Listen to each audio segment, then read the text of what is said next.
जोखू ने लोटा मुंह से लगाया तो पानी में सख्त बदबू आई। गंगी से बोला, ये कैसा पानी है, मारे बास के पिया नहीं जाता, गला सूखा जा रहा है और तू सदा पानी पिलाए देती है। गंगी प्रतिदिन शाम पानी भर लिया करती थी। कुआं दूर था, बार बार जाना मुश्किल था।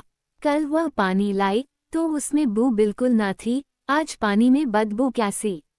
लोटा नाक से लगाया तो सचमुच बदबू थी। जरूर कोई जानवर कुएं में गिरकर मर गया होगा, मगर दूसरा पानी आवे कहाँ से। ठाकुर के कुएं पर कौन चढ़ने देगा। दूर से लोग डॉट बताएंगे। साहू का कुआं गांव के उस सिरे पर है, परंतु वह कौन पानी भरने देगा। कोई कुआं गांव में नहीं है। जोखू कई दिन से बीमार हैं। कुछ देर तक तो प्यास रोके चुप पड़ा रहा, फिर बोला, अब तो मारे प्यास के रहा नहीं जाता, ला थोड़ा पानी नाक बंद करके पी लूं। गंगी ने पानी न दिया। खराब पानी से बीमारी बढ़ जाएगी इतना जानती थी, परंतु यह न जानती थी कि पानी को उबाल देने से उसकी खराबी जाती रहती है। बोली, यह पानी कैसे पियोगे, न जाने कौन जानवर मरा है, कुएं से मैं दूसरा पानी लाए देती हूँ। जोखू ने आश्चर्य से उसकी ओर देखा, पानी कहाँ से लाएगी। ठाकुर और साहू के 2 कुएं तो हैं, क्यों एक लोटा पानी न भरन देंगे। हाथ पांव तुड़वा आएगी और कुछ न होगा। बैठ चुपके से, ब्राह्मण देवता आशीर्वाद देंगे। ठाकुर लाठी मारेंगे, साहूजी एक 5 लेंगे। गराबी का दर्द कौन समझता है। हम तो मर भी जाते हैं तो कोई द्वार पर झोंकने नहीं आता, कंधा देना तो बड़ी बात है। ऐसे लोग कुएं से पानी भरने देंगे। इन शब्दों में कड़वा सत्य था। गंगी क्या जवाब देती, किंतु उसने वो बदबूदार पानी पीने को न दिया। 2 रात के 9 बजे थे। थके मौदे मजदूर तो सो चुके थे। ठाकुर के दरवाजे पर 10 पौच बेफिक्रे जमा थे मैदान में। बहादुरी का तो न जमाना रहा है, न मौका। कानूनी बहादुरी की बातें हो रही थीं। कितनी होशियारी से ठाकुर ने थानेदार को एक खास मुकदमे की नकल ले आए। नाजिर और मोहतमिम सभी कहते थे, नकल नहीं मिल सकती। कोई 50 मांगता, कोई 100। यह बे पैसे कौड़ी नकल उड़ा दी। काम करने घर चाहिए। इसी समय गंगी कुएं से पानी लेने पहुंची। कुप्पी की धुंधली रोशनी कुएं पर आ रही थी। गंगी जगत की आड़ में बैठी मौके का इंतजार करने लगी। इस कुएं का पानी सारा गांव पीता है, किसी के लिए रोका नहीं, सिर्फ ये बदनसीब नहीं भर सकते। गंगी का विद्रोही दिल रिवाजी पाबंदियों और मजबूरियों पर चोटें करने लगा। हम क्यों नीच हैं और ये लोग क्यों ऊंचे हैं। इसलिए कि ये लोग गले में तागा डाल लेते हैं। यह तो जितने हैं, एक से एक छठे हैं। चोरी ये करें, जाल फरेब ये करें, झूठे मुकदमे ये करें। अभी इस ठाकुर ने तो उस दिन बेचारे गर्रिए की भेड़ चुरा ली थी और बाद में मारकर खा गया। इन्हीं पंडित के घर में तो 12 मास जुआ होता है। यही साहू जी तो घी में तेल मिलाकर बेचते हैं।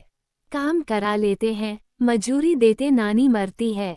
किस किस बात में हमसे ऊंचे हैं। हम गली गली चिल्लाते नहीं कि हम ऊंचे हैं, हम ऊंचे। कभी गाँव में आ जाती हूँ तो रस भरी आंख से देखने लगते हैं, जैसे सबकी छाती पर सांप लौटने लगता है, परंतु घमंड ये कि हम ऊंचे हैं। कुएं पर किसी के आने की आहट हुई। गंगी की छाती धक धक करने लगी। कहीं देख ले तो गजब हो जाए, एक लात भी तो नीचे न पड़े। उसने घड़ा और रस्सी उठा ली और झुककर चलती हुई एक वृक्ष के अंधेरे साए में जा खड़ी हुई। कब इन लोगों को दया आती है किसी पर। बेचारे महबू को इतना मारा कि महीनों लहू थूकता रहा, इसलिए तो कि उसने बेगाड़ न दी थी। इस पर ये लोग ऊंचे बनते हैं। कुएं पर स्त्रियां पानी भरने आई थी। इनमें बात हो रही थी। खान खाने चले और हुक्म हुआ कि ताज़ा पानी भर लाऊं। घड़े के लिए पैसे नहीं है। हम लोगों को आराम से बैठे देखकर जैसे मर्दों को जलन होती है। हाँ, ये तो न हुआ कि कलसिया उठाकर भर लाते। बस हुक्म चला दिया कि ताज़ा पानी लाओ, जैसे हम लौंडियाँ ही तो हैं।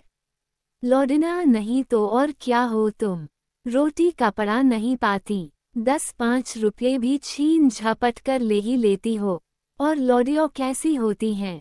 मत ले जाऊं दीदी, छिन भर आराम करने को ती तरस कर रह जाता है।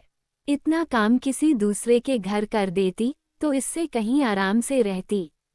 ऊपर से वह एहसान मानता। यह काम करते करते मर जाऊं, पर किसी का मुंह ही सीधा नहीं होता। दानों पानी भरकर चली गई तो गंगी वृक्ष की छाया से निकली और क्वेन की जगत के पास आई। बेफिक्रे चले गए थे। ठाकुर भी दरवाजा बंद कर अंदर आंगन में सोने जा रहे थे। गंगी ने क्षणिक सुख की सांस ली। किसी तरह मैदान तो साफ हुआ।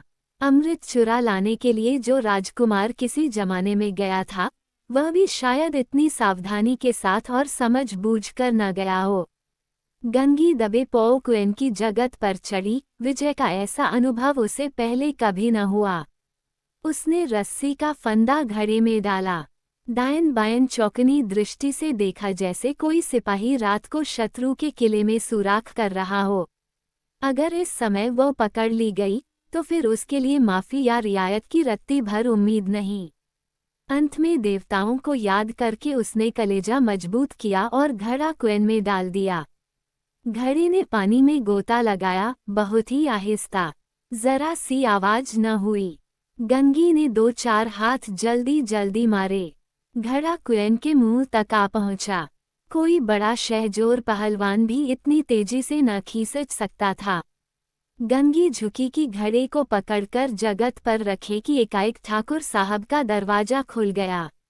शेर का मुंह इससे अधिक भयानक न होगा। गंगी के हाथ रस्सी छूट गई। रस्सी के साथ घड़ा धड़ाम से पानी में गिरा और कई क्षण तक पानी में हिलकोरे की आवाजें सुनाई देती रहीं।